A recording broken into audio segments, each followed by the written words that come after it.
They have to pull out the idea that it's wasteful, right? And make that connection. Something I've also been doing is using analogies, but leaving the second part blank and having them fill it in and then explain it.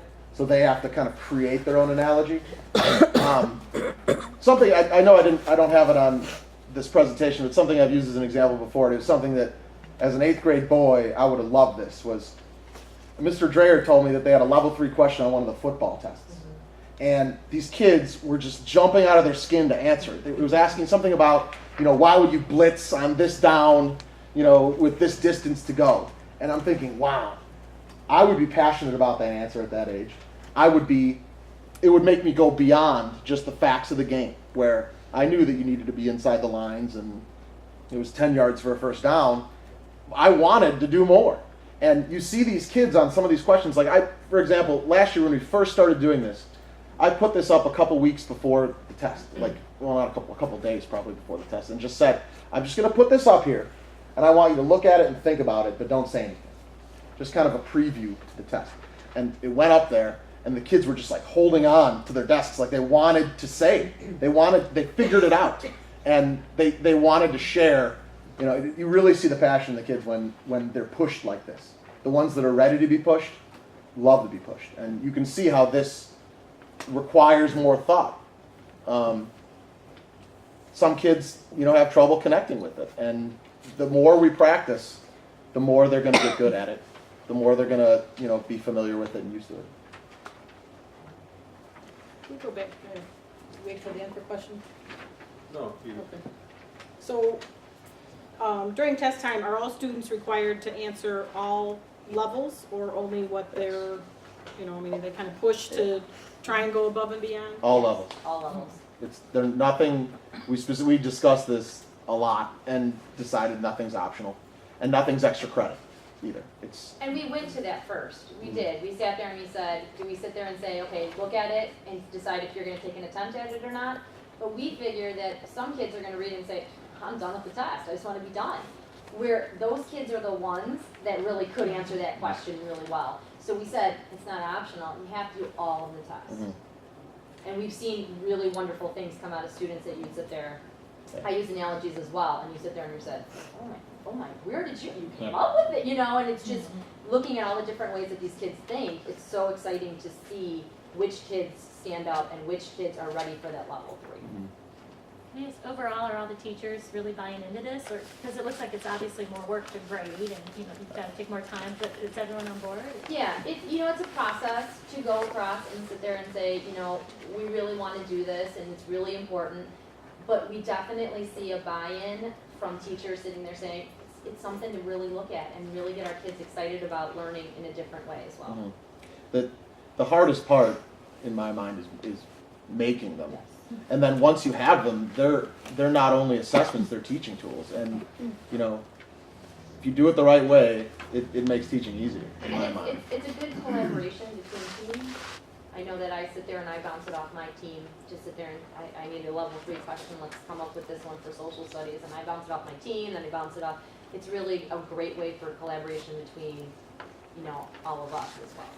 And some of us lower grade teachers had some trouble with it in the beginning because look at these children, they're 5, 6 years old, and we're asking them to think this way. But now, for their shock in the beginning, and then now that they see this, towards the end of the year, they're seeing that, well, this is doable.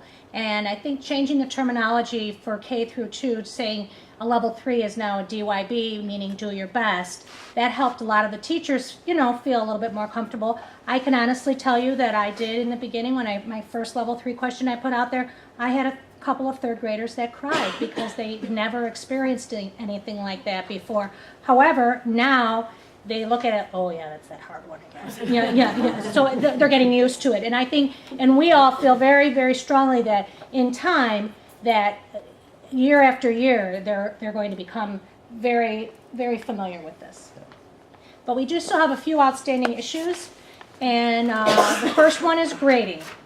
And with a lot of discussion, we came up that currently teachers have the test weighted so that a student can still earn an A on an assessment without answering the level 3 question correctly.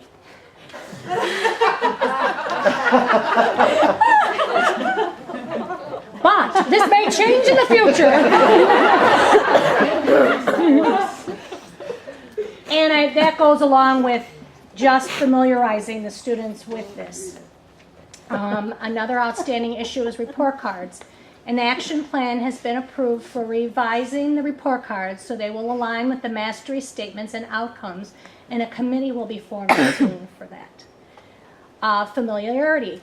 In the next few years, students and parents will become more familiar with level 3 questions on their assessments in all curricular areas.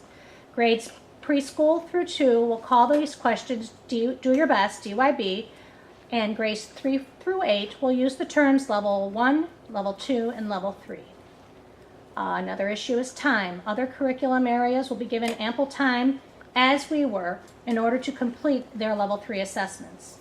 Like Eric said, it isn't something that just pops out of your head. It really takes a lot of teamwork. And then, of course, parent communication and educating the parents on this type of assessments.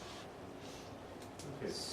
So on the grading, I mean, you know, it seems that level 3 is, there's some subjectivity to it, right? And, you know, you're writing a paper, right, there's subjectivity to grading many different things.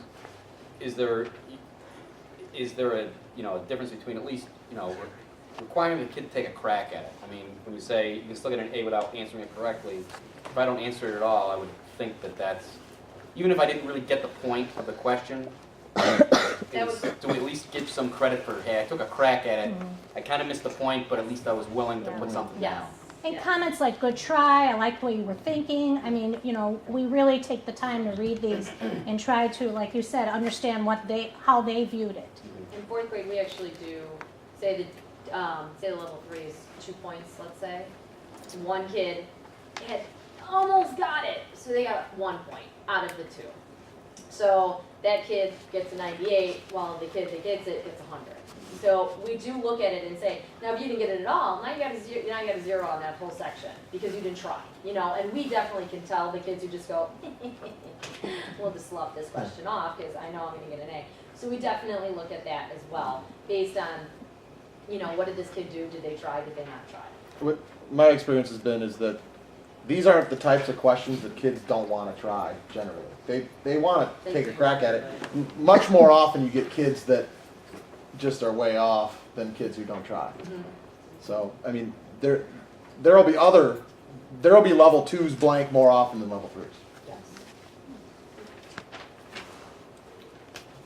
I want to go back now to our goals that we set. I think will make a lot more sense now on the board after that kind of explanation.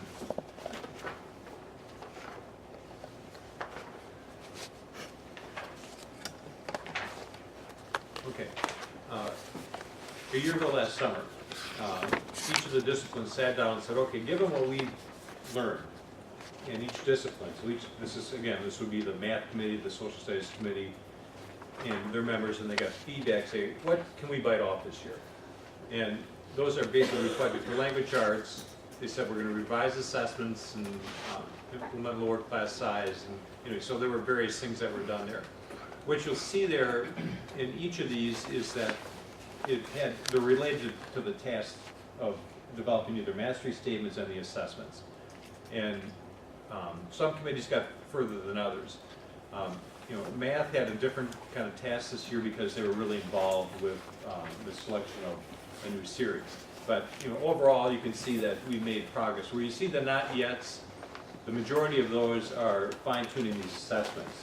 You know, it was just a hard call to know how much can we get done within a year. And people worked diligently to get as much done as possible, but we didn't finish, you know, all of them. But we're pretty darn close. So that was all good.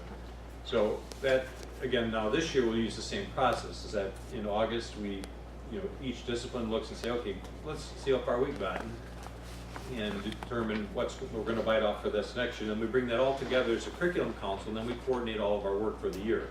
So we know what we can manage, we know what the expectations are, we plan staff development, we organize institute days. All of those decisions are made within the context of the curriculum council. And let me just say one other comment